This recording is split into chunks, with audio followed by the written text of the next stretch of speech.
All right, everybody, welcome back to Cardinals. The last Cardinals for the first season, that is, after we got embarrassed by our division rivals, the 49ers, and what essentially was our death knell as far as playoff hopes go, even though I think we were well out of it. We're going to look at here at the NFC standings here and see that the playoff picture is already pretty much set in stone, with the Rams taking the top seed, the Buccaneers behind them, and then the Eagles and the Skins falling behind, with that final spot kind of being fought for by the Packers and Saints. And then, of course, we have the 49ers sitting just outside, along with the Seahawks. So our entire division ended up sort of getting their stuff together towards the home stretch of the season, all having winning records. And now we are on the outside trying to find 500 after being over 500 for most of the year. Also flashing the AFC standings, because I haven't really talked much about the AFC so far in year one.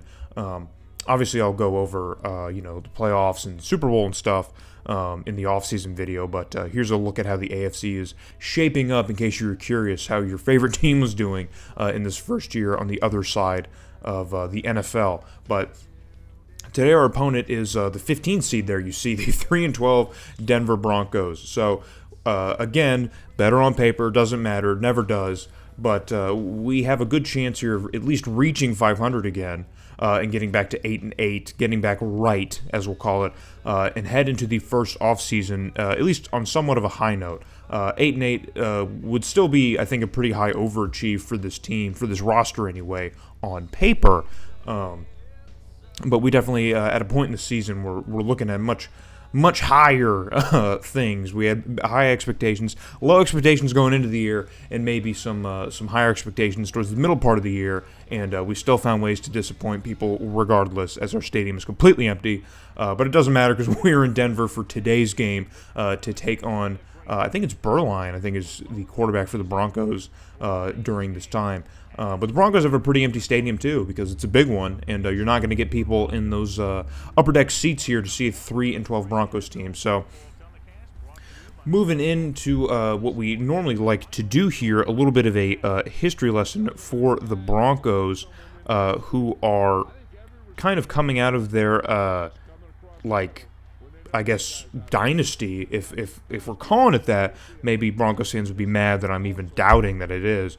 But we're coming out of the dominant Elway years, in which the Broncos won themselves a couple of Super Bowls, and they're now stumbling into the 2000s, sort of kind of treading water, trying to find what they're doing. They would actually remain competitive in real life throughout these years. They would stay like a 9 or 10 win team almost every year for a while. I don't even know when they would actually fall off. It looks like they would fall off by 2010 is when they had like a really bad losing season, but outside of that, they were 500 or better every single year, even coming out of the 90s. So they're always terrible in Madden for some reason. I don't know why.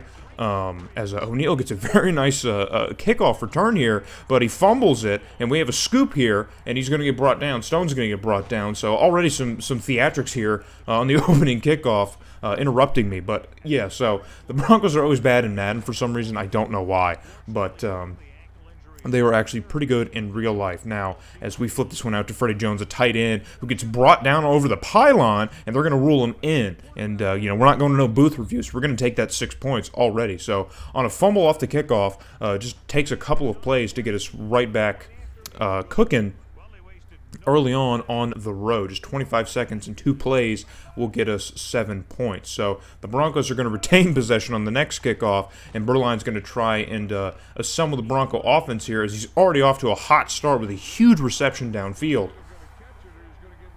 So hopefully we can shore up our game plan here. We've played terribly for the last 5 or 6 weeks. We really have not played a good game.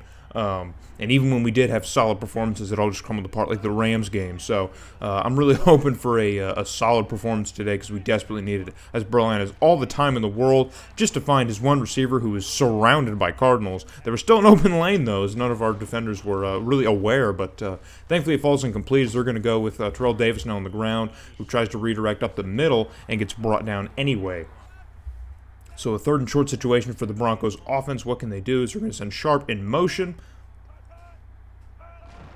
And Berline's going to hand this one off again, but we have that run play completely read like a newspaper as our linebackers penetrate the line of scrimmage and get in the backfield to bring Davis down behind it. So, a big third down stop for our offense here, but the Broncos punter, I guess, must have been eating his Wheaties as he downs us inside the 5, and we've got a long way to trek if we want to add some points off of that big defensive stop here. So Plummer from his own end zone is going to send this one deep across the middle, and we're going to find Frank Sanders across the middle, who gets brought down by a pair of Broncos, but we have a first down and quite a whole lot more.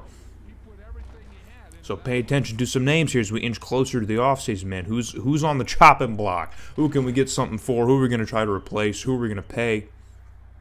People like Frank Sanders, who stat-wise aren't that great, but have been somewhat small contributors for us here. So we're going to go on the ground with Thomas Jones. He's going to find a little bit of running room and get brought down just shy of the 40-yard line.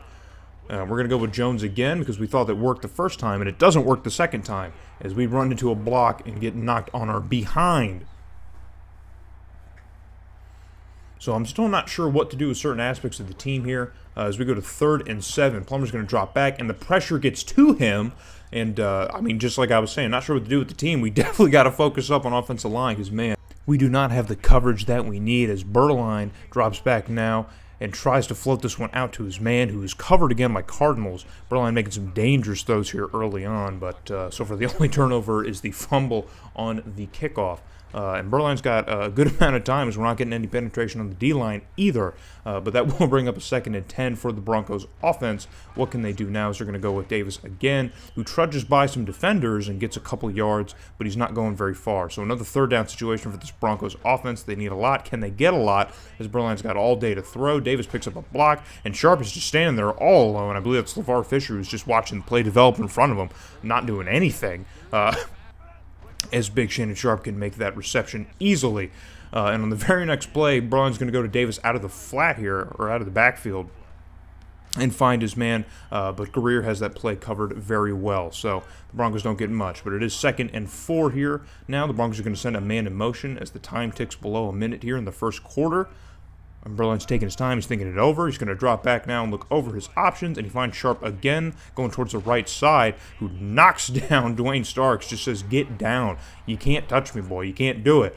And he picks up the first down for the Broncos offense. So maybe time to get 1 or 2 more plays off here as Berline's going to drop back again and float this one out to the right side. And he had a man again, but I think he just sailed it maybe a little bit over his head as that one sails into the grass. So the Broncos will get another chance here in the first quarter on 2nd and 10 with a man in motion. What can they do? As Berline's going to hand it off to Davis, who's going to redirect. Looks like he was heading to the left side, but decided to go to the right side and ended up just getting caught in the middle, getting sucked up in the middle. And that'll bring an end to the first quarter here as our touchdown off of the Broncos special teams blunder is the only point scored so far in this game. So it is still anybody's game here, but it is another 3rd down situation for the Broncos as Berline goes right back to Sharp, but this time we have him very well covered before the marker. So the Broncos are going to be looking at a 4th down. But we're going to bring out the kicker here and try and nail this one through. This is a long one, but does he have the leg? It looks like he might, and it just sneaks through past the right upright there. So a 52-yard field goal by the Broncos kicker adds 3 for them. So we'll get the ball back here with plenty of time to operate and figure something out here as Thomas Jones getting to open field, tries to shake off the one defender but can't quite escape him. So we don't get much here, and the Broncos send their kitchen sink. Plummer rolls out of it, and we find Boston, who has it in his hands and drops it on the way down. That was a dangerous play here, but we face a 3rd down already. So Plummer's going to drop way back. He's got a lot of space. We find Boston across the middle, who cuts upfield for the first down.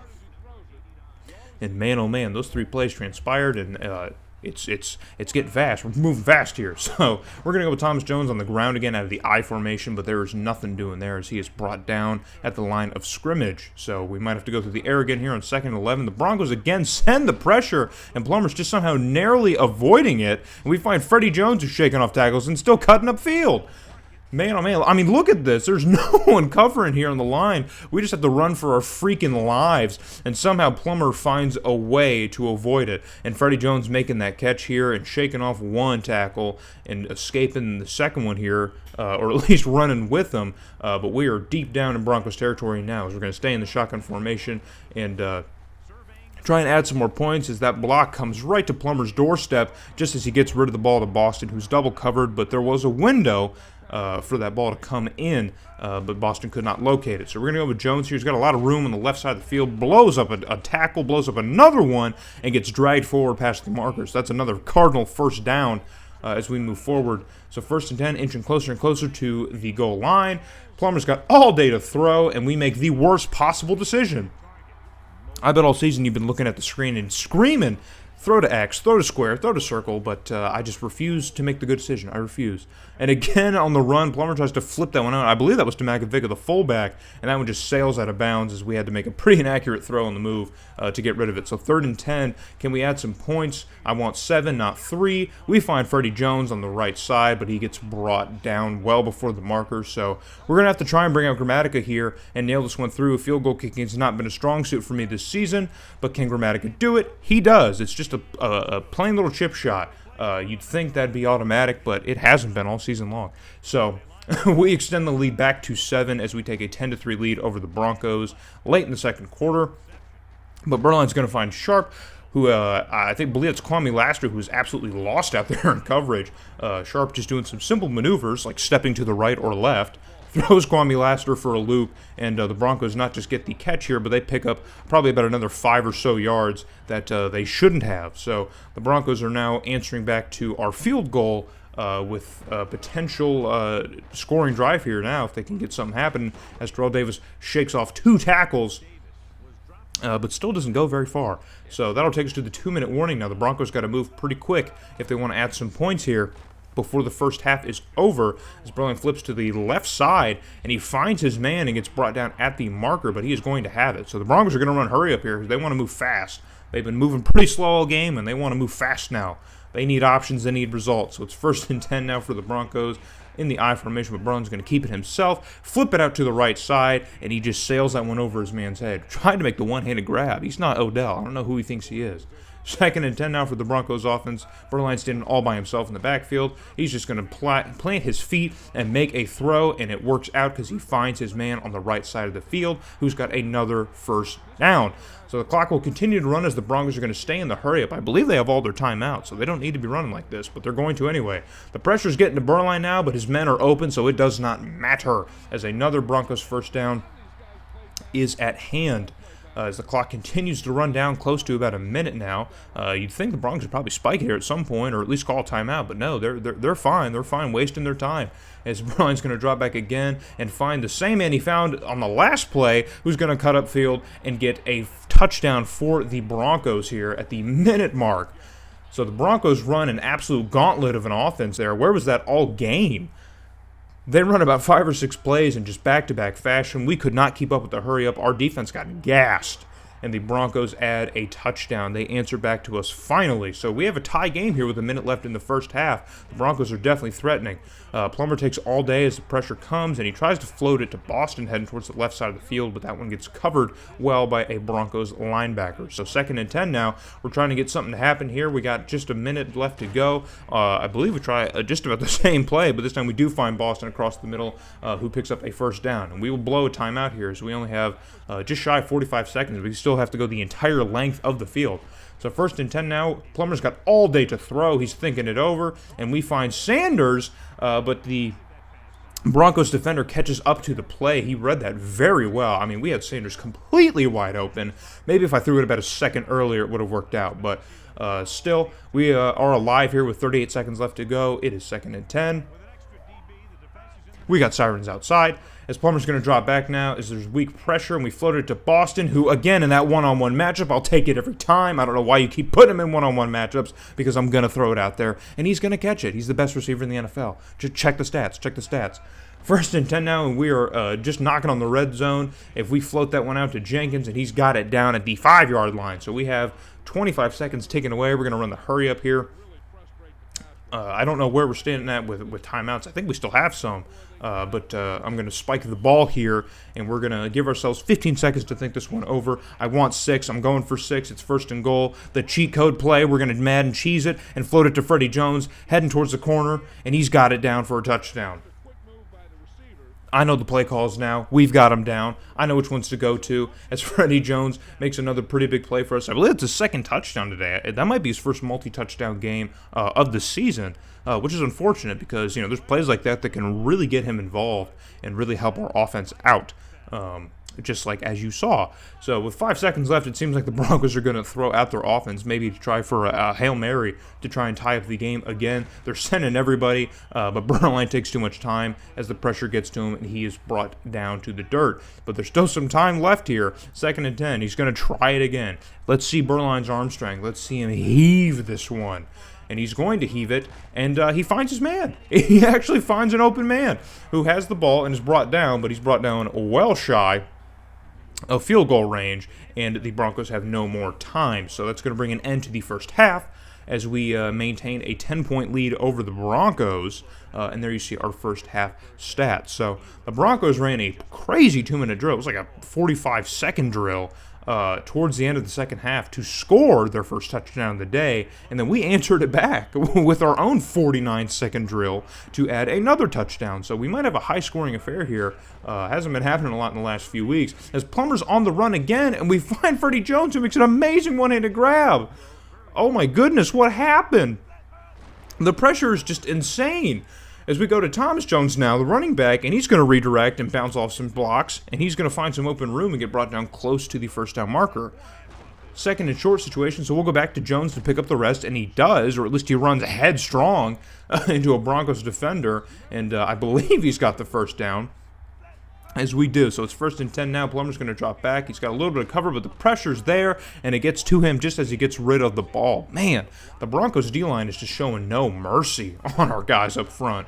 So Plummer's going to drop back again. We're going to float it to Boston across the middle, who's got it. Redirect off some blocks. I don't know what those Broncos defenders were doing. They weren't wrapping up, I'll tell you that much, as we cut upfield and get another Cardinal first down. And we're cooking again in Bronco territory. And we're going to pitch this one out to Jones, and the blocks, they're not there. They're just not there. So Thomas Jones is going to get silenced in the backfield, and we're going to get a very glitched out animation here because it's Madden 03, and that's what happens. So it's 2nd and long now for the Cardinals. Pressure's coming again, but we float out to Boston. And what did I say? What did I say? If you give me the one-on-one, I'm throwing it to Boston every time, and he's going to catch it every single time. It's just, they're not learning. They're just not learning. As we extend our lead now to 14 points, pending this grammatic extra point, which is good. So now we have ourselves a firm lead in the 3rd quarter. But Bernline and his boys are not done. They're going to try to make something work as Davis shakes off 56 tackles at least, just to go nowhere. Just to go absolutely nowhere. So the Broncos are not moving upfield. They're moving backwards. They got to start moving upfield. It's 2nd and 11 now.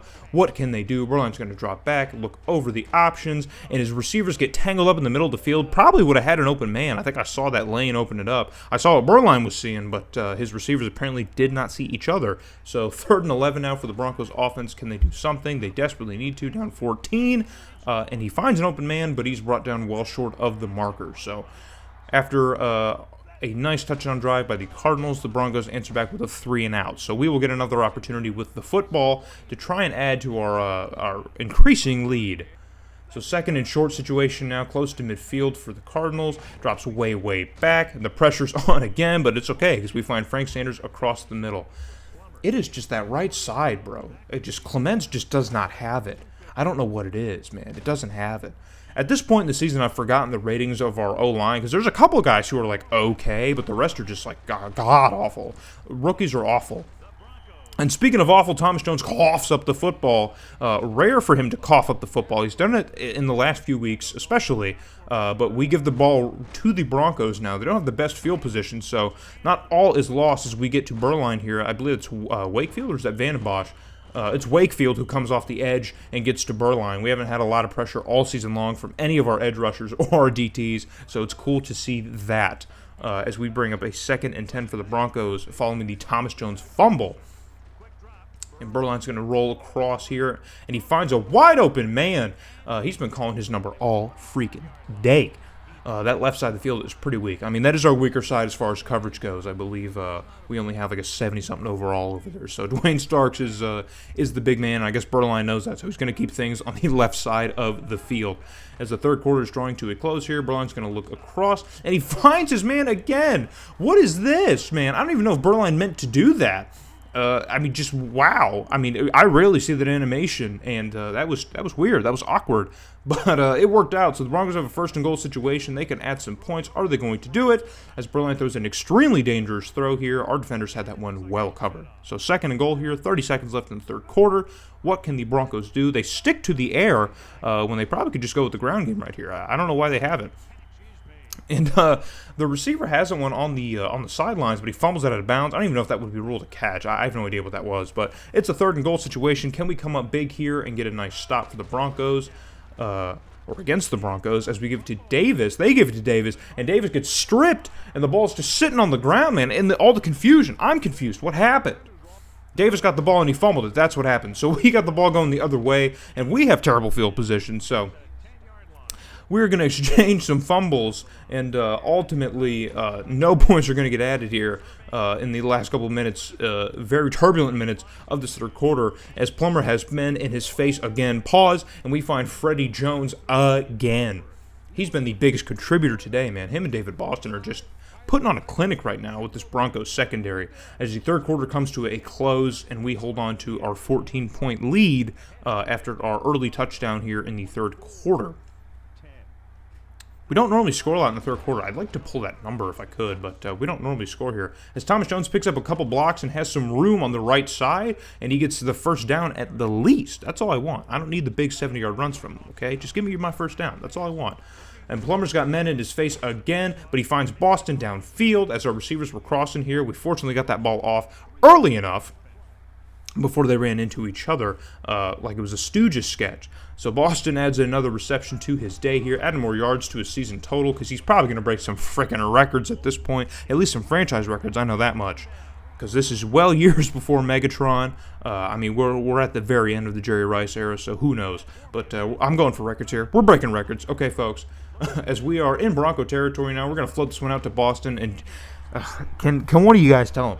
One of you guys send a notarized letter to the Denver Broncos front office and let them know that if you keep doing one-on-one coverage with David Boston, I'm going to throw it. I'm just going to throw it there. I'm just going to throw it. You better get Champ Bailey soon, because you can't guard David Boston. You just can't. Fortunately for them, we are in the NFC West, not the AFC West, so they may have to see us once every 4 or 5 years. Who knows?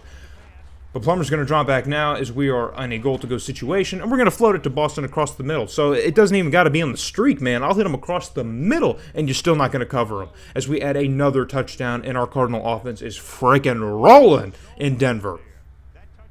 An empty Denver stadium does not matter.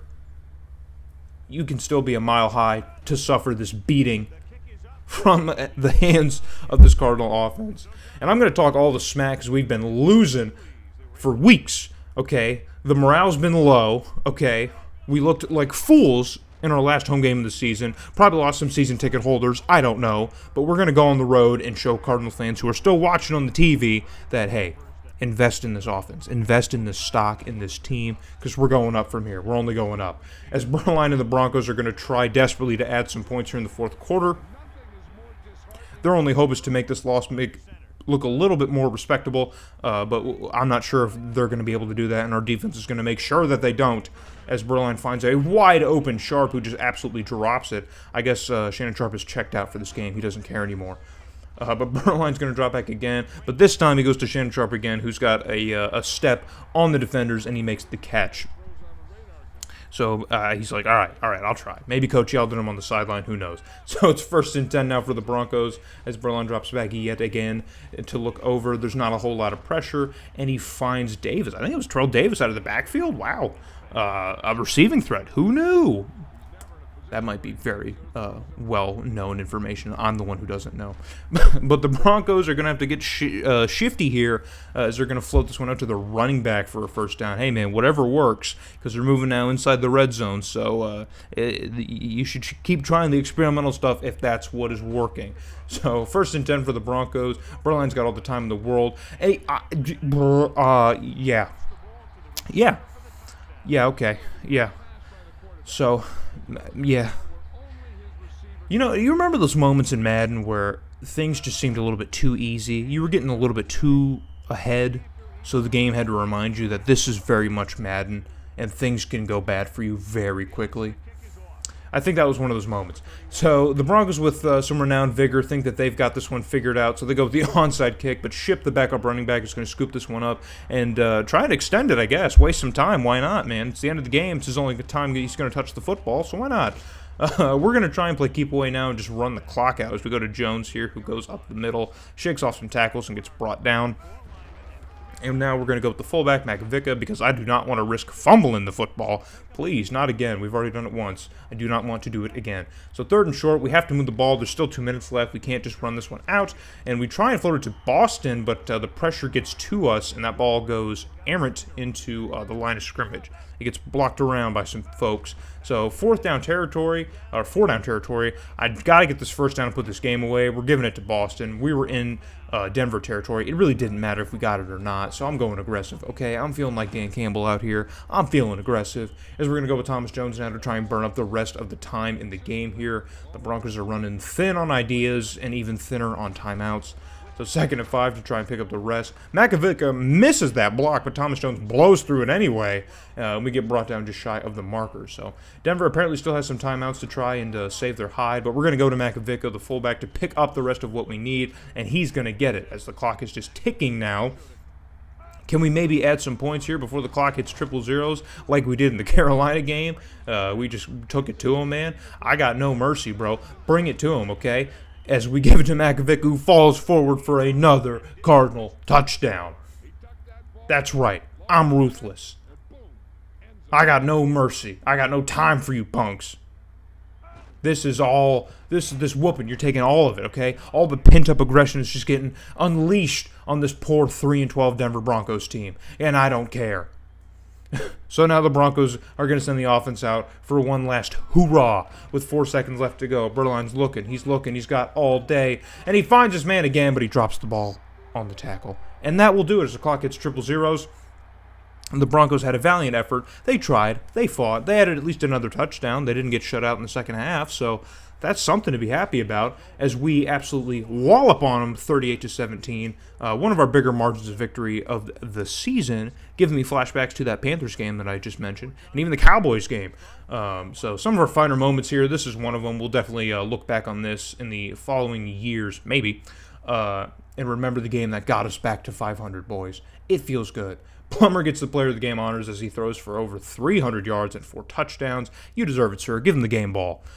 So here, looking at the breakdown here, the Broncos really didn't do a whole lot. Their passing game is really fresh here, but they didn't do a whole lot on the ground game. No one ever really does against us, unless your name is Marshall Faulk and you play for the St. Louis Rams. Still not good on 3rd down, but we really didn't have many 3rd down opportunities, so I'm not really all that worried about it. Very efficient in the red zone here, and our defense even got a couple red zone stops, so I'm happy about that here. All around a solid performance across the board, but I don't even got to tell you that. You just watched it. So, but let's look at some stat lines here because there's got to be some crazy ones as Plummer puts up 343 yards, 4 touchdowns on 18 completions, just 28 attempts. So one of his better games of the season, and this is definitely the game you want to go out on if this is your last game as a Cardinal, which it could be. Who knows? Thomas Jones only gets 58 yards on 20 attempts, I thought that was.